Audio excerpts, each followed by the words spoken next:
এই কোশ্চেনটা মেক মাই ট্রিপের একটা ইন্টারভিউ কোশ্চেন এসেছিল। আমরা প্রথমে এই কোডটার আগে রিটার্ন ভ্যালু কী হয় এখানে রিটার্ন করতে বলছে ওয়াই।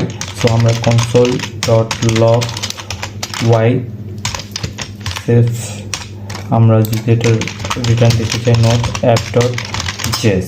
সো এটার কিন্তু আমাদের রিটার্ন করেছে ওয়ান আনডিফাইন। এটা কেন হলো এবার আমরা বুঝি। এই কোডে ফার্স্টে আমরা একটা ভ্যারিয়েবল নিয়েছি যেখানে Y is equal to one. Now এখানে ইফ স্টেটমেন্টের ভিতরে এই ফাংশনটা ক্রিয়েট করেছি যেখানে ফাংশনটি এক্সপ্রেশন হিসেবে কাজ করে অ্যান্ড অবজেক্ট রিটার্ন করে এবং যার ভ্যালু সবসময় কিন্তু সত্যি হয়ে থাকে। তবে এফ বাইরে স্কোপে অ্যাক্সেস যোগ্য নয়, তাই টাইপ অফ আনডিফাইন্ড রিটার্ন করে। কিন্তু এখানে y plus equal type of আছে, যার মানে হচ্ছে y is equal to one plus type of F.